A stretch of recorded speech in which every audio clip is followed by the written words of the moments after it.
Welcome back, Leap Enforcer Podcast, Episode 6. We're going to discuss the results of the NFC AFC title games. Wrapped up yesterday. We are all set now for Super Bowl 59 matchup in New Orleans. Let's tackle the first game, Commanders-Eagles. The game was close when it was 0-0, and then from there on, it wasn't close. Eagles 55, Commanders 23.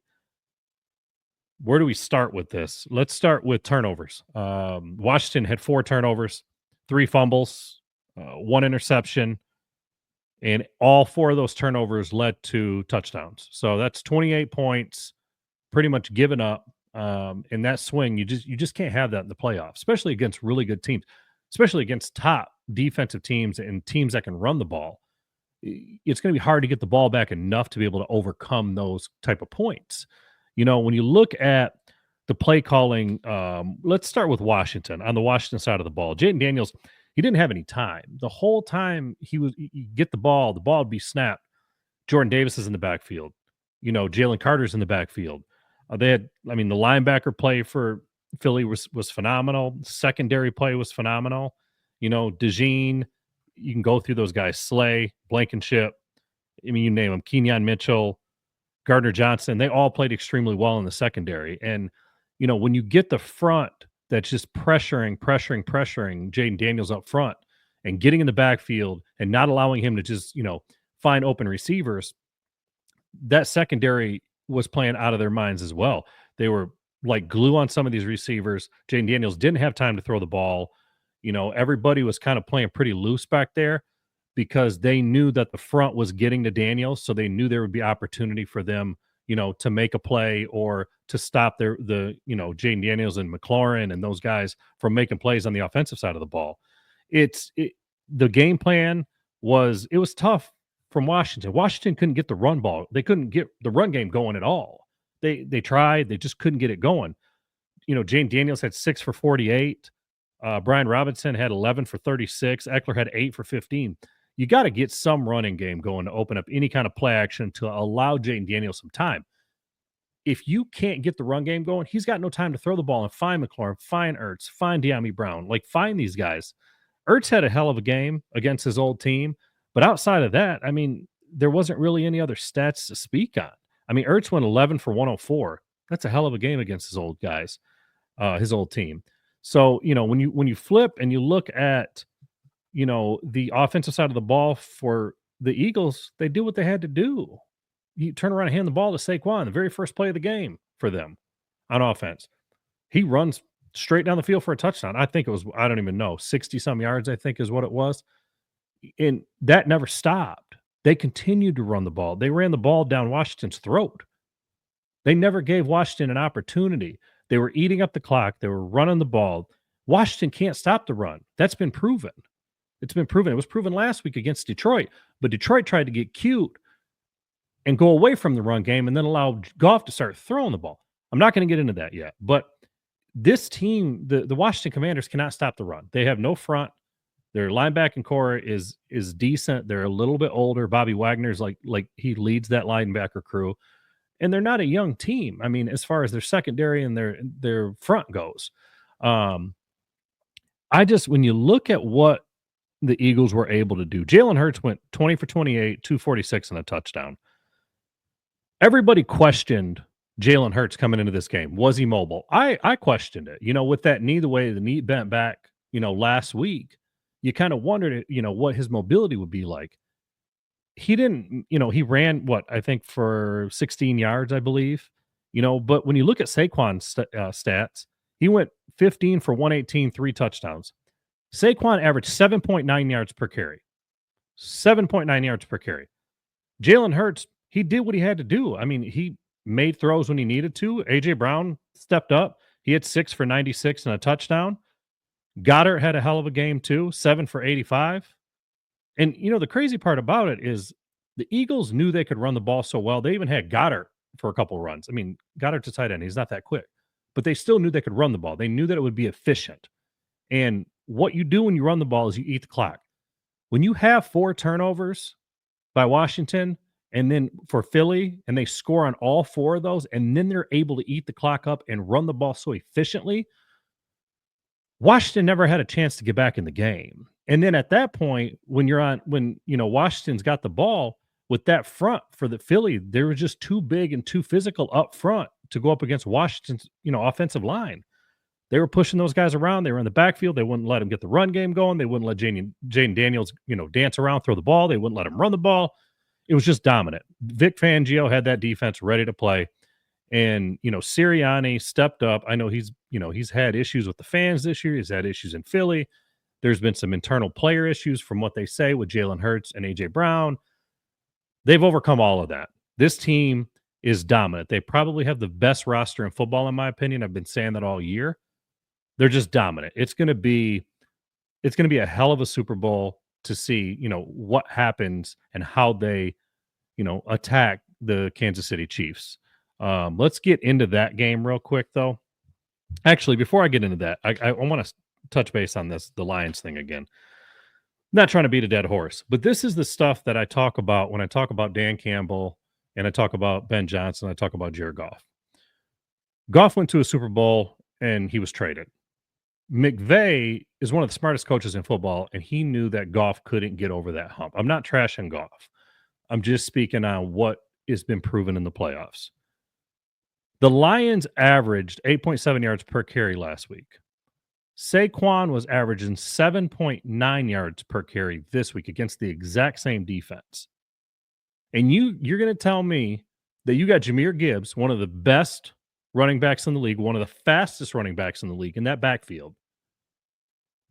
Ben Johnson is going to come out. They run the ball like hell in the first quarter, and then they want to get cute and allow Goff to throw the ball, throw picks, have turnovers.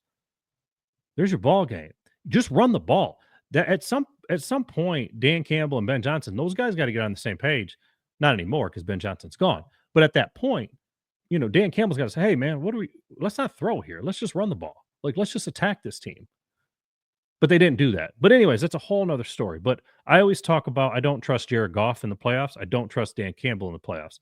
These are the type of situations I refer to. I'm not hating. I'm not trying to, beat a dead horse in this situation. I'm just speaking on when you look at them, Jared Goff sometimes, if he would just audible, what Ben Johnson calls in a pass play, Jared Goff knows, hey, we got Jahmyr Gibbs back here, and we're averaging 8.7 yards a carry. Turn around and hand the ball off. Audible out of that pass. Go to a run. Anyways, move on to the next game. But that's just frustrating because I have so many Lions fans that are very upset still about all of this. And they could have been playing in this game against the Eagles. I don't think they would have beat the Eagles, but they could have got by Washington. Anyways, let's go on to the AFC title game. Buffalo KC, another good one. These teams play so well against each other, but Josh Allen and the Bills cannot get over this hump. It's frustrating at times to watch, especially yesterday. Josh Allen, he had an okay game, 22 for 34, 2 touchdowns. He had 11 rushes for 39. It wasn't a spectacular game for him. James Cook had, he was efficient running the ball, 13 rushes for 85 yards and 2 TDs. But when you look at Buffalo, they bring in Amari Cooper, thinking Amari Cooper is going to be, the number one. Amari Cooper, you barely knew he was even on the field half the time for Buffalo this season. And Dalton Kincaid and Dawson Knox, they got good tight ends.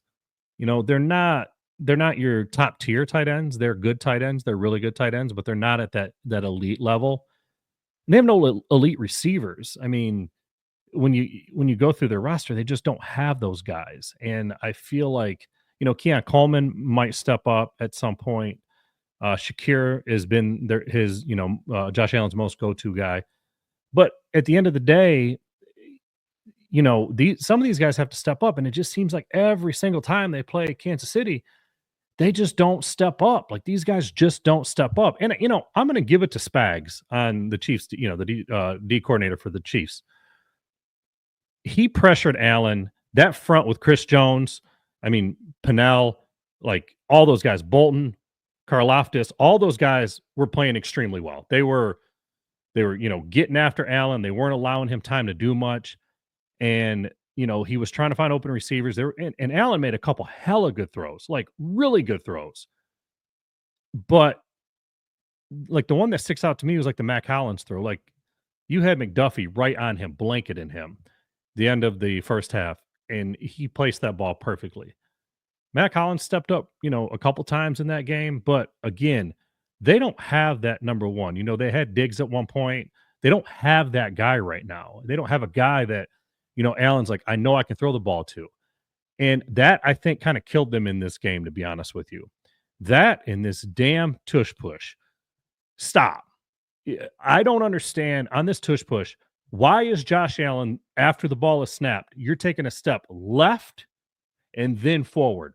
Go forward. If you want to go at a slight angle to the left to get around your center, then that's fine. Find that lane. But you are going directly left and then going straight.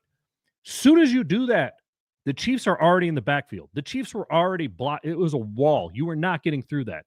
They failed on this tush push so much. It was frustrating. And everybody knew they were going to do it. Why? Because they do it to the left every single time. Left, left, left. Why not try to go right? Why not mix it up a little bit? It was so frustrating because you watched it over and over and over again and you knew the result, but you kept doing it.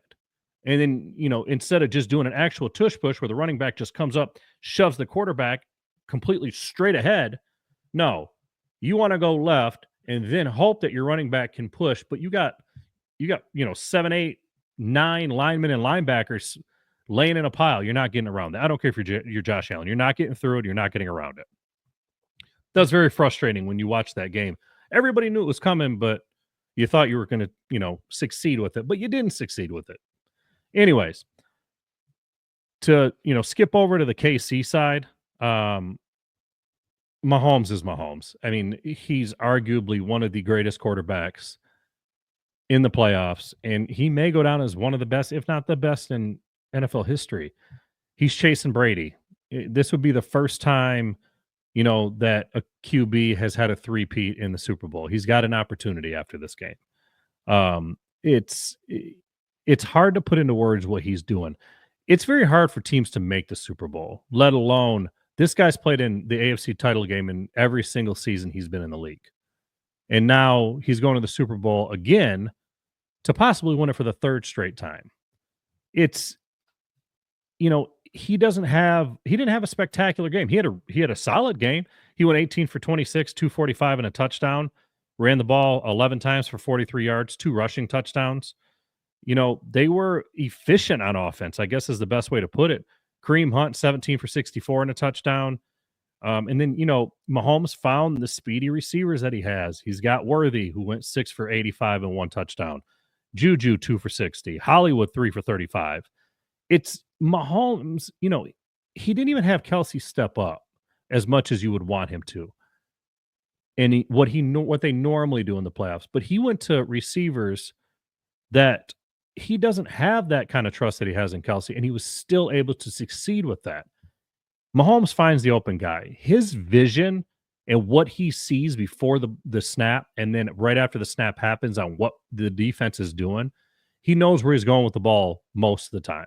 I would say probably 90% of the time. He'll dance around because he knows somebody's going to get open, but he typically knows exactly where that defense is because he finds holes in the defense all the time. And it's been like this with Buffalo. Buffalo's not been able to get over this hump with KC. Not many teams have been able to. KC in the playoffs they're incredible. They're built. You want to call them a dynasty? You probably could call them a dynasty at this point. If they win a third one in a row, absolutely they're a dynasty. I mean, you got to kind of throw them in there already with what they've done, over the last, 6, 7 years. It's incredible what Mahomes is doing. I know it's frustrating for people. I get it. It was frustrating when New England was winning all the time.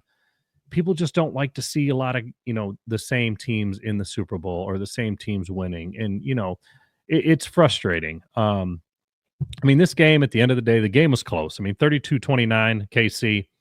It's close. I mean, it's just they don't get over that hump. KC knows how to win the game when it counts. And Mahomes knows what he's doing. I know a lot of people, including myself, I feel like there's always like some questionable calls when it comes to the Kansas City Chiefs games. I just do. And, this game, there's 2 that stick out to me. The throw from Mahomes to Worthy, with Cole Bishop, the one that they both went up and they both had their hands on the ball. The thing that's a little frustrating for me, though, is it looked like Cole Bishop had the ball in his hands first, and Worthy pulled it down and kind of pinned it against the ground. The immediate call, no matter Bishop had the ball in his hands. Worthy has one and he's pulling it down. The immediate call, though, was Chiefs ball catch. That alone just kind of was like, all right, is this a red flag? Like, I'm not hating on the Chiefs. I'm questioning what I see before everybody attacks me in the comments. When you see these type of things over and over again, it does make a lot of people question what's going on with the Chiefs, what's going on with the NFL, and what's going on with the refs. The ball hit the ground. When the ball came down, Worthy pinned the ball against the ground. And as they're tussling for it, he comes out with the ball. They review it. They see the ball hit the ground.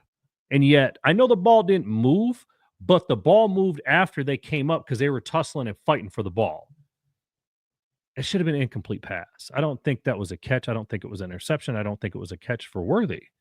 It should have been an incomplete pass. That's just my opinion, and that's kind of what it sounded like, the referee on TV and, the analysts were talking about as well. That's just my opinion. The other one was the fourth down tush push to the left, like everybody knew they were going to do, with Josh Allen. Tush push, 13 minutes left in the fourth. Now, at this moment, keep this in mind. Buffalo's up 22-21. They're on the Kansas City 40. Josh Allen, after he gets to the 40, he's literally standing over the 40 with the ball in his arms in the middle, and he's on the 40-yard line. He's directly above the 40. The first down was the 40. They review it, and they call it that he did not get the first down, Kansas City ball. Guess what happens? Kansas City marches down the field. Mahomes, rushing touchdown. They go up. Game is over at that point.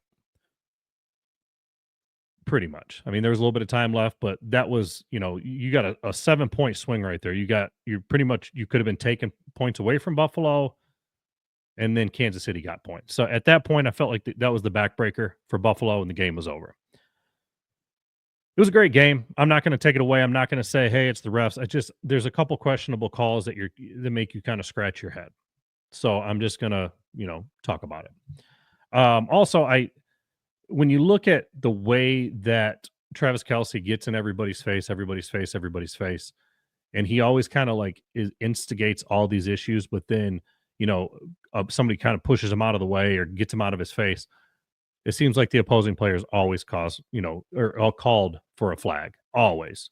Unsportsmanlike conduct, whatever it may be. I just hope that in the Super Bowl that the officiating is as even as it can be. Philly, they are one of the most physical teams I think I've ever watched in football, both on the offensive side of the ball and on the defensive side of the ball. Their defensive and offensive fronts, the line, they're incredible. I know I've said that. It's so crazy to watch how they manhandle people. It's going to be very intriguing to see how that Eagles offensive line handles Spags defense and that defensive line with Chris Jones and Karlaftis and those guys. It's going to be very interesting because Saquon has dominated this year. The Eagles offensive line has dominated this year. And I tell you what, if the Eagles come out and play like they did against Washington and they come out like that in the Super Bowl, they're going to be tough to beat. They score. They can make throws when need to. They can run the ball. They eat the clock up. They have the number one defense in the league. They can put pressure on Patty. When you look at it, it's going to be a hell of a game. And I just hope it's a really good game, and I hope it's really equally officiated. It's what it boils down to. But at the end of the day, we got Eagles, we have Chiefs, we have Super Bowl 59 in New Orleans in, 13 days? This is just my feedback on the game. Didn't mean to go off in a rant about the Lions. It's frustrating because I do feel like they should have been playing the Eagles this week. But here nor there, we got Eagles, we got Chiefs. Super Bowl 59. Who do you guys have? What do you guys see happening in this game? Do you see Patty getting number 3 in a row? Do you see Saquon finally getting one? Do you think it's going to come down to Hurts making throws? Like, what do we see happening in this game? Like, leave me a comment, and let me know what you think. I'm going to cover this game next week before the game happens to kind of give you my ideas and how I would, game plan against, both teams or for both teams, and we'll go from there. Also, one last thing, I have a lot of people asking me if this is a green screen behind me. This is not a green screen. This is my man cave, my basement. I've had a couple people ask. I've had a couple people ask if they could get a tour. I will do a tour if interested. Leave a comment, but I will plan on doing a tour. I don't know, maybe the end of this week, maybe beginning of next week or something, or maybe in the off season. But I will do a tour just to show you guys. You guys had a lot of questions and a lot. I have NBA, I have NHL, I've got soccer, I've got you name it. It's down here. So, anyways, I appreciate you guys watching episode 6. Give me a follow on TikTok, Instagram, Facebook, YouTube, Spotify. Leave me a comment. Leave me a like. Message me if you have any questions or any comments or anything you want me to talk about. I appreciate you watching. Thank you. And as always, go Pack, go.